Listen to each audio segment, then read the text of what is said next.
هاي جايز، النهارده حلقة جديدة من استاد كيرو. والنهارده زي ما عودناكم الحد الممتاز. الحد الممتاز يعني نتكلم فيه على الاوروبي. فيلا بينا نشوف الاوروبي بيقول ايه. الاوروبي النهارده بيقول 3 مواضيع. رقم 1 بيريز سمكة السردين ولا يعملوا مع نيكو ويليامز.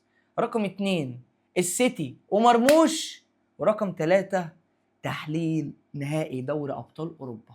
فيلا بينا يلا بينا. طبعا انت مستغرب من اللي انا كاتبه ده. المجنون بيريز سمكة السردين. طبعا هو مجنون، ومحدش يقول لي ده هو سمكة قرش وبتاع والشغلانه البايظه دي. تمام، تعالى بس انا همسح الكلام ده كله وهشرح لك على الخطه بتاعت تشابي الونسو. ازاي هو عايز يهد تشابي الونسو من قبل ما يجي، او هو من الاخر برضه مش فارق معاه المدرب، هو فارق معاه البراند. انت واخد لي؟ فارق معاه ان هو يحرم برشلونه من صفقه تمام ممكن تغير مجرى الفرقه خالص. بص يا معلم، زي ما اتفقنا قبل كده 3-5-2 او 3-4-3. وعلى الصفقات الجديده هويسن، اسينسيو، روديجر، تمام، ارنولد، كازيراس، تمام، الباك الشمال بتاع بنفيكا، والاثنين في نص الملعب فالفيردي ومين وتشاوميني. طيب نيجي بقى هنا. انت المفروض رايح تمشي رودريجو. يعني انت اصلا رايح تمشي رودريجو عشان انت عندك عقده نفسيه منه وعندك مشاكل نفسيه معاه، عشان هو مش بيجيب لك فلوس من الاعلانات زي فينيسيوس وزي مبابي وزي بلينجهام. طيب حلو، فانت بتضحي بواحد في سبيل ان انا ابتدي العب جولر، ابتدي العب ابراهيم دياز، ابتدي العب بقى فينيسيوس ومبابي ايا كان. تمام، وانا اتكلمت الحلقه اللي فاتت وقلت لك انا بالنسبه لي فينيسيوس اللي يمشي مش رودريجو. طيب الخطه بتقول ايه؟ الخطه بتقول ان في لعيب هنا راس دايموند. تمام، راس دايموند، راس مثلث مقلوب هنا وهنا. ده المفروض هيقوم بالدور مين؟ بلينجهام او اردا جولر، ايا كان مين فيهم. طيب وساعتها يبقى في جناح شمال اللي هو مين؟ فينيسيوس جونيور. وفي مهاجم اللي هو مين؟ كيليان امبابي. طيب جايب لي انت بقى نيكو ويليامز تعمل بيه ايه؟ يعني انت جايب لعيب كلاس سوبر ستار عشان تقعده دكه لفينيسيوس؟ طب انا مشيت رودريجو ليه؟ اما انا قاعده دكه لفينيسيوس. طيب هنفترض ان انت هتخلي تشابي الونسو يغير الخطه بتاعته. حلو، تعال معلش انا بص ان انا معاكم النهارده لحد الصبح، وانا النهارده هبطل؟ ده انا حرق دم الموسم اللي فات، يحرق دم الموسم الجاي. مش طالبه هي. قول له العب ب 3-4-3. جميل الكلام، ماشي. حلو يا فينيسيوس، هتلعب لي انت هنا. تمام، وهتلعب يا مبابي هنا. ده بقى هيلعب فين؟ يعني انت جبت نيجو ويليامز عشان يلعب ناحيه اليمين؟ مش على عدلته، وما لعبهاش اساسا قبل كده. طب ماشي حلو، لعبت نيكو ويليامز كده ولعبت 3-4-3. مين الاثنين اللي في قلب الملعب هنا؟ ده حب بلينجهام ولا ده حب تشاوميني؟ طب لو ده حب تشاوميني هتعمل ايه؟ هتلعب فالفيردي وبلينجهام. خط النص بتاعك بقى مستباح. مفيش كده غير فالفيردي هو اللي بيلم ورا كل القصه دي كلها، لان وقت ما دول كده يطلعوا وانت بتهاجم. تمام، بلينجهام اصلا تمام حلاوته هو داخل كمهاجم تاني. طب ولما يجي يخش هنا هتعمل ايه؟ هتسيب ده كده مع حلو؟ فين الدفاع الوقائي بتاعك؟ انت متخيل انت بتعمل ايه؟ طيب تمام، تعال نشوف الحلول التانية اللي هو بيقول لك اصل انا هجيب نيكو ويليامز. طيب عايز الصح بقى؟ عايز الصح؟ ولو انت راجل بتفكر في حل الفرقه بتاعتك، اقول لك انا ايه حل الفرقه بتاعتك. مبدئيا خط الدفاع مفيش فيه مشاكل. روديجر، اسينسيو، تمام، وهيسن. الثلاثه دول ما عنديش فيهم مشاكل، والاثنين دول اللي في قلب الملعب تشاوميني وفالفيردي. حلو الكلام، وكازيراس وارنولد. نيجي هنا للقصه اللي فيها المشاكل كلها واللي عامله الازمه كلها. الصح بيقول ايه؟ ان امبابي هو اللي يجي لي من ناحيه الشمال كده. امبابي اللي يجي كده اهو، كده على العدله بتاعته، واروح اجيب مهاجم كلاسيكي 9 اللي هو جيوكريس، السفاح بتاع مين؟ بتاع سبورتنج لشبونه، اللي هياخد الحذاء الذهبي بنسبه كبيره. تمام، يبقى ساعتها اللي هيحصل هلعب بمبابي وجيوكريس، وبلينجهام هو اللي هيجي هنا يخش كمهاجم زي ما كان بيعملها في السنه اللي فاتت ونجحت معاه، وكان واحد من احسن 3-4 لعيبه في العالم. ده الصح بتاع ريال مدريد عشان ريال مدريد تفوق وعشان خطه تشابي الونسو تنجح.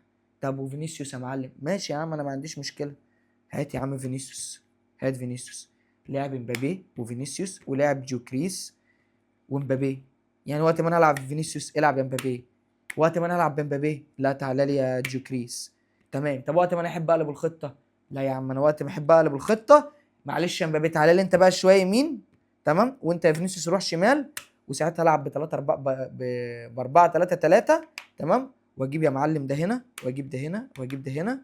ماشي، والعب ببلينجهام كده، ويبقى الخطه 4 3 3 و 4 2 4.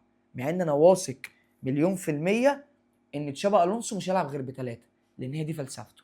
بس انا بوجد لك الحلول لو انت فعلا عايز تعمل جالاكتيكوس الصح وتعمل لمصلحه الفرقه، مش لمصلحه التيشيرت ولا مصلحه البراند. فهل انت شايف بعد كل اللي انا قلته لك ده بيريز يصلح ان هو يتقال عليه سمكه قرش، او يتقال عليه ان هو اعظم رئيس نادي جه في تاريخ كره القدم؟ انا بالنسبه لي ما بعترفش بحاجه زي كده، لان ده رئيس نادي في حاجه و20 سنه طلع 12 موسم صفر، وهفضل اكررها لك كل مره سيري بيريز تيجي. نيجي بقى لمانشستر سيتي ومستر بيب جوارديولا، الراجل اللي غير من مجرى كره القدم تكتيكيا وكل حاجه، ولكن السنه دي هي ما جاتش معاه، والسنه دي يعتبر موسم صفر كده خلاص. تمام. لكن انا عايز اتكلم في نقطه معينه، كيفيه استفاده بيب جوارديولا من عمر مرموش، ده اللي انا هتكلم فيه على الخطه اللي هو بيلعب بيها. طيب مستر بيب جوارديولا بيلعب مفروض على الورق ب3-4-3 او ب4-3-3، وبيغيرها، بيخلي الباك رايت هو اللي يخش هنا عشان يعمل بوكس ميدفيلد اللي احنا اتعودنا عليه منه، او يعمل خطه الام دبليو. طيب المفروض بيلعب بإيدرسون، تمام، وهنقول ان هو بيلعب بدياز وجفارديول، تمام، وستونز، تمام، وبيلعب هنا بريكو ليوس، وبيلعب هنا برودري اللي رجع خلاص، رودري، تمام، هفترض ان رودري اللي هيلعب، ودي بروين وبرناندو سيلفا، تمام، وفودين وهالاند وعمر مرموش. تمام ماشي. الصح بتاع الخط هو المفروض بيلعب باربعه هنا، فالمفروض الباك رايت والمفروض ادي 3، تمام، فالمفروض الستة ده بيخش كده، ويخش له الباك رايت هنا ويبتدي يفرد قلوب الدفاع. فدي بالنسبه لي عامله مشاكل دفاعيا ليه، لان هو بيهاجم، مفيش دفاع وقائي يقدر يقفل له الممرين دول. حلو الكلام. طيب حلو الكلام. وهنا مفيش الباك رايت اللي زي ووكر اللي يقدر يعمل 2 بيفوت على الدايره، تمام، ويشارك في مرحله التحضير. تمام. كان بيعملها بستونز، لكن ستونز ما بقاش دلوقتي قادر يدي الدور ده. تمام. لما كان بيلعب هنا سيرد باك فتلاقيه نزل هنا هو او اكانشي. حلو الكلام. واللي جميل الكلام يا باشا. تمام. الكلام هنا حلو قوي. تمام. فبالتالي انا هنا محتاج ايه؟ محتاج يا باشا ان انا اخلي واحد زي ستونز يرجع يبدع في الدور ده تاني عشان يقدر يقفل لي هنا مع مين؟ مع رودري. طيب انا كده عندي دفاع يعني شبه وقائي يقدر يدافع شويه. طيب نص الملعب بدي بروين وبرناندو سيلفا وفودين وعمر مرموش وإيرلينج هالاند. طيب طول ما انت مخلي عمر مرموش وفيل فودين فاتحين الملعب كده مش هتستفاد منهم. طب انا اقدر استفاد بقى من ده ازاي؟ اسمع بقى الكلام المفيد. بص يا معلم، طول ما مرموش هم بيخدموا عليه اللاعب رقم 10 وهالاند، هتاخد منه احلى كوره. ليه بقى؟ افهم. مرموش من ايام انتراخت فرانكفورت وفلوكسوفبورج كان بيحب يعمل ايه؟ بيجي من ورا لقدام كده، تمام، بيجي من ورا لقدام كده، يخش له في الممر الداخلي، تمام، بيجي وهو بيلعب جناح جاي كده قطري، تمام. دايما بيحب لعب التحولات. طب دي تقدر تعملها ازاي؟ زي ما احنا شفنا في الجون العالمي اللي جابه. ايه اللي حصل؟ والجون ده على فكره اتكرر كتير. لو تفتكر الهاتريك اللي جابه مرموش، هالاند بيوسع له السكه، هو اللاعب رقم 10، تمام، وسافينيو دايما فاتح الملعب هنا، وايا كان بقى برناردو او فودن هو اللي بيلعب في نص الملعب، هو اللي ماسك الحته دي، سواء واقف على الزون 14 او موسع له السكه، ومرموش هو اللي بيلعب جناح، تمام. فمرموش جاي منين؟ من ورا لقدام. فمرموش لو جاي هنا، لو مرموش بيبتدي يخرج كده، تمام، ويستلم الكوره في الممر ده، فبقى مرموش معمول ايه؟ يا اما هيتحط في موقف 1-على-1 وهيلعب جماعي، يا اما هيتفتح له السكه. ومرموش واحد من احسن اللعيبه في العالم اللي تعرف تشيل لك الكره على الارض وتشيلها. مين اول واحد عمل الفكره دي معاه؟ كيروش. لو تفتكر في ماتش ليبيا لما احنا كنا بنلعب، المهاجمين وسعوا لمرموش السكه، ومرموش جه من الطرف وبرضه راح شايط الكوره. ليه؟ عشان هو لعيب بيعرف يشيل الكوره من على الارض، والتسديدات بتاعته قويه، ولعيب يقدر يخلق لك مواقف صعبه جدا، تمام، في التحولات. بيقدر يخلق لك لحظات انت فعلا تقدر تستفيد منها من لمسه والتانيه والتالته. فبالتالي هالاند وسع له السكه انت واللاعب رقم 10، وهو يا باشا كده كده جاي كده. عشان كده دي بروين لما هيمشي مرموش هيستفيد. ايه ده؟ ازاي؟ ليه بقى؟ دي بروين عايز اللي يخدم عليه، عشان هو مش هيخدم غير على هالاند بس، او هيخدم على المهاجم. ليه؟ دي بروين كان بيحب دايما يسقط في الممر ده، ويلعب الكره القطريه كده، وهالاند يجي من على البعيد. طيب مرموش مش هيعمل دي، لان زي ما قلت لك مرموش بيحب اللحظات اللي الكره دايما على الارض وفيها تحولات. فعشان كده ريندرز، تمام، او غوندوجان لما كان موجود في الفورمه بتاعته او في البيك بتاعه قبل ما يروح برشلونه، هو كان يقدر يعمل الدور ده. هيخش هنا كمهاجم تاني، هيوسع السكه ويفضي المساحات، والاجنحه دايما هي اللي هتيجي. وخلي في علمك الدور ده لو اتعمل مع سافينيو كده، ولو اتعمل مع مرموش كده، وانت وسعت لهم السكه بالاتنين دول، تمام، وخليت هالاند وريندرز فضلهم، لا يا باشا الاتنين دول، ده بيعرف يشيل الكره ار2، وده بيعرف يشيل الكره ار2، وده بيعرف يشوط من بره، وده يعرف يشوط من بره. ولو ما شاطوش من بره فهم هيخلقوا لك دايما لحظات في الممرات الداخليه كده. فانت بقيت بتهاجم بكام واحد؟ بخمسه. وانت كده كده اصلا مدرب هجومي بحت. فانا شايف ان عشان انا استفاد بمرموش اخدم عليه باتنين. وكده كده خلي في علمك مرموش مش هيقعد يقول لك خدم عليا خدم عليا، لا بالعكس، انت جرب معاه كده، ولو ما عملش في نص سيزون اكتر من 20 جون وبقى تعالى حاسبني يا جوارديولا. نيجي بقى للنهائي المنتظر، نهائي دوري الابطال، نهائي المفاجآت، بطولة المفاجآت، البطولة الغير متوقعة، البطولة اللي محدش عارف مين هيكسبها. فاحنا هنتكلم انتر بتلعب ازاي وباريس هتلعب ازاي، وفي الاخر هقول لك انا متوقع ده بنسبه كام يكسب وده بنسبه كام يكسب. فيلا بينا. طبعا انت اول ما شفتوا 3-5-2 قلتوا ان دي خطه مين؟ انتر ميلان. وبالفعل دي خطه انتر ميلان، بتلعب بسومر وبيزك، ويلعب بديفري مش يلعب باتشيربي. وهقول لك هو ليه يلعب بديفري مش اتشيربي، يلعب بباستوني. ونص الملعب مكون من باريلا، تمام، وهكانت شنانوغلو ومختاريان ودي ماركو، تمام، ودومفريس وترام ولوتارو مارتينيز، تمام، اللي فيه شكوك ان هو ممكن يلعب وممكن ما يلعبش. طيب الكلام بيقول على ايه؟ الكلام بيقول الاتي، اللي انا هلعب بدي فري. طب ليه هتلعب بدي فري؟ هقول لك انا ليه. لان اصلا فرقه باريس سان جيرمان بتعتمد ان عثمان ديمبلي او باركولا بيبقى هو المهاجم هنا معظم الوقت، وبيبتدي يسحب المدافع ده كده. فاتشيربي عشان انا اقعد اسحب فيه رايح جاي رايح جاي، واجي اقفل هنا بباستوني، واجي اقفل هنا ببيزك، وارجع دي ماركو، وده مسحوب دايما طول الوقت، لا هيتخلق لهم مساحات كتير. ودول في المساحات بص شويه تعابين هياكلوك من الاخر. طيب الحل ايه؟ الحل يا باشا ان انا العب بدي فري، وما ندركش ورا قصه ايه ان دايما عثمان ديمبلي اللي خارج. طيب عشان انا افك قصه عثمان ديمبلي، ديمبلي انت جاي تقعد تسحب واحد هنا، روح معايا باريلا، هروح معاه باريلا، وكان هو اللي هينزل هنا ومختاريان.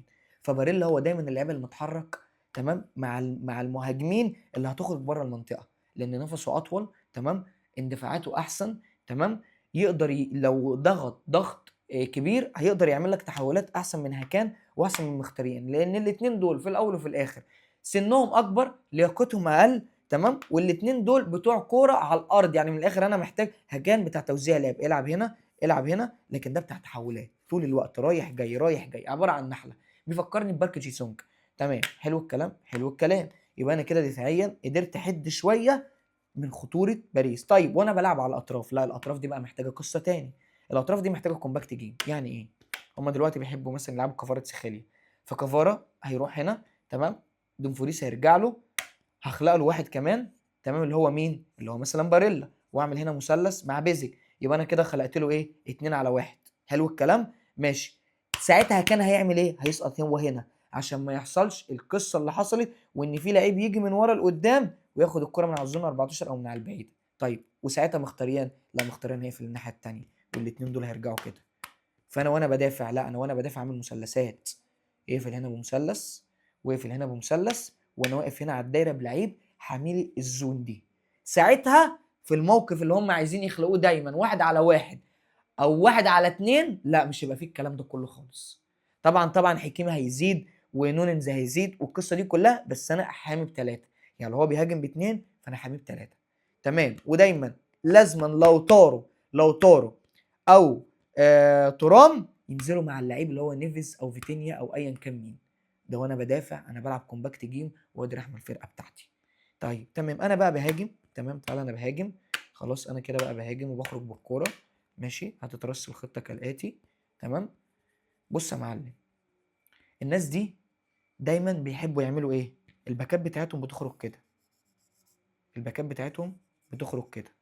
طيب انا عشان اقدر اكسبهم او اقدر احد من القصه دي، دي ماركو انت فاتح له الخط، فبالتالي حكيمي مش هيقدر يخرج الخروج بتاعه ده، وهيضطر ديوي او باركولا يرجع معاه. ليه؟ لان دي ماركو دايما فاتح الخط، فاتح الخط مش داخل انفيرتد لجوه. لو داخل لجوه كده لا حكيم هيقابله وهيلاقي فيتينيا او نيفيز مقابلينه. لا يا باشا انا دايما لازما افتح الخط عشان افضي المنطقه بتاعت نص الملعب دي، لان هم خطورتهم في نص الملعب. وهقول لك ليه هم خطورتهم في نص الملعب لما اجي له. طيب المعلم ده بقى قصته تختلف تماما.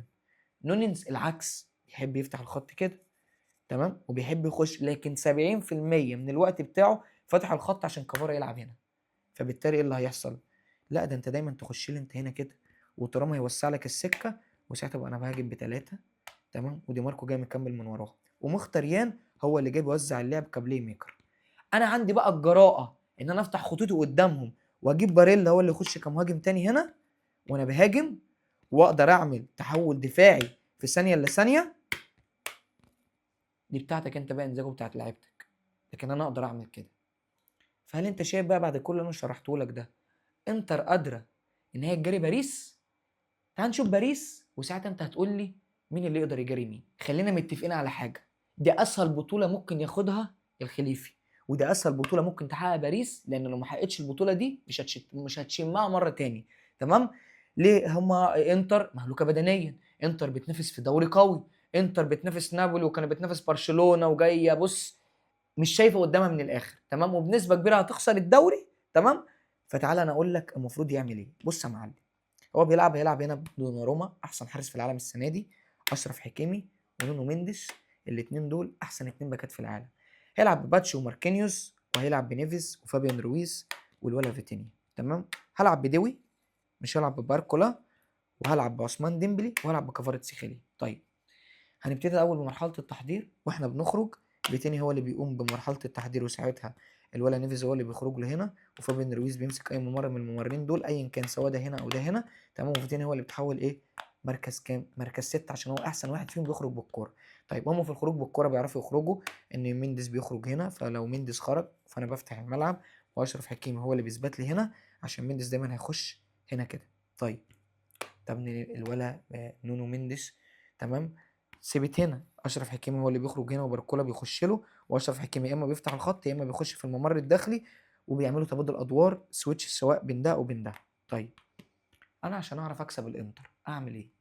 انتر زي ما قلت لك في الفيديو بتاعها خطورتها وهو جاي ديمفريس هنا، وجاي دي ماركو كده، تمام. سيبك من نص الملعب، نص الملعب الثلاثه دول هيقوموا بالثلاثه اللي هناك عادي جدا، لان هم في الحفاظ بالكوره اقوى، تمام، في الخروج بالكوره احسن، في المعدلات البدنيه وان هم يكسبوا كل الكور الهوائيه وكل الكور الارضيه هم احسن، تمام، ومعدلاتهم البدنيه اقوى بكتير جدا. فلو دومفريز خارج هنا، لا، تعالى يا فابيان يا رويز قابلهولي، عشان انا ايه، نونو اخليه يفك منه خالص، ويفتح هنا الملعب، وكفارا يخش هنا، او نونو يخش هنا، وزي ما قلت لك كفارا ايه يعمل كده. فساعتها وانت رايح تهاجم، لا يا معلم، ده انا جاي هاجمك ومطلع الباك بتاعي وجاي لي كده هنا اهو، تمام. حلو الكلام ده كده، انا ايه، فكتني من الحته دي. طيب الفكره بقى هنا ان لازم حكيمي دايما يبقى ملتزم مع دي ماركو، لان دي ماركو اصعب من دومفريس. دومفريس محفوظ، دايما عايز يخش، دايما عايز يهاجم، فسايب فيه مساحه وراه، فهو اصلا لو من ورا انزاجي قال له ما تهاجمش، هيفضل ثابت مكانه ومش هتاخد منه كوره. لكن دي ماركو لا، دي ماركو اصعب. ليه؟ لان دوي مش زي اليمين يامال، دوي بيلعب مش على العدله بتاعته سواء هو او باركولا، فدايما دوي هيبقى عايز ياخد الكوره ايه لجوه. فمين اللي هيقابله؟ هيقابله دي ماركو، وهيقابله مين؟ وهيقابله باريلا. حلو الكلام. فبالتالي دي ماركو هيكون مستريح احسن بكتير من اليمين يامال في ان هو يفتح الخط. فانا بالتالي لا يا باشا، انا محتاج ازود له مين؟ محتاج ازود له فيتينيا هنا، لان انا فيتينيا لو زاد لي هنا هقدر ساعتها لو انا ما اتاخرتش باشرف حكيمي ما اخسرش الحته بتاعت مين؟ بتاعت الممر الداخلي ده، تمام. لان انا محتاج اصلا احمل عليهم لعب باربعه، محتاج احمل عليهم لعب باربعه هنا كده، لان هم بيلعبوا بثلاثه، دي ماركو ومعاه باستوني، فالحته دي صعب اختراقها. فساعتها عثمان ديمبلي يعمل ايه؟ لا، بدل ما انت تخرج لي وتاخد لي واحد في الممرات دي، لا يا باشا، حمل لعب هنا كده، ويبقى هنا بنهاجم بكام؟ باربعه، عشان اقدر احد من خطورتهم في الحته دي دفاعيا وهجوميا. اتزنقت وانا خسران، انا دلوقتي اتزنقت وخسران، تمام. المفروض باريس سان جيرمان هتعمل ايه؟ فابين رويز هيخرج ويلعب بفيتينيا ونيفيز، وهينزل مهاجم تاني هنا، وهيبتدي عثمان ديمبلي يميل مع كفاراتسخيليا، تمام، الناحيه دي، وهيبتدي جونزالو وراموس هو اللي هيخش كمهاجم، وحرر ديوا او باركولا في ان هو يلعب بحريه في الحته دي، وحكيمي هو اللي يخرج هنا. ده لو انا خسران، ما انا كده كده مش بايع الدنيا، وابتدي افرد الملعب هنا، ونونو ما يخرجش. لو انا هلعب بحكيمي يبقى نونو هو اللي هيخرج لي هنا، وساعتها عثمان ديمبلي هو هيبقى راس المثلث بالطريقه دي كده. يبقى عثمان ديمبلي في الممر ده هو ونونو مندش، نونو مندش، والثلاثه دول مفروضين كده. ده لو انا خسران، لو انا خسران هلعب كده. فهل انت شايف بقى بالاوراق الهجوميه والدفاعيه والمرونه التكتيكيه اللي عند باريس سان جيرمان ومخ انريكي اللي دايما ما بيقفش والدكه اللي مع انريكي بره، انريكي هيعرف يكسب انزاجي، ولا انزاجي هيعرف يتقدم عليه ويقفل عليه كومباكت جيم ويبقى من الصعب ان هو يرجع في الماتش؟ ده اللي انا هستناه منك في الكومنتات، خصوصا في الجزء بتاع دوري ابطال اوروبا ده، لان انا محتاج اعرف رايك. ماتش تكتيكي بحت زي ده، مين اللي يقدر يكسب المرحله بتاعته، او مين اللي يقدر يكسب المعركه بتاعته؟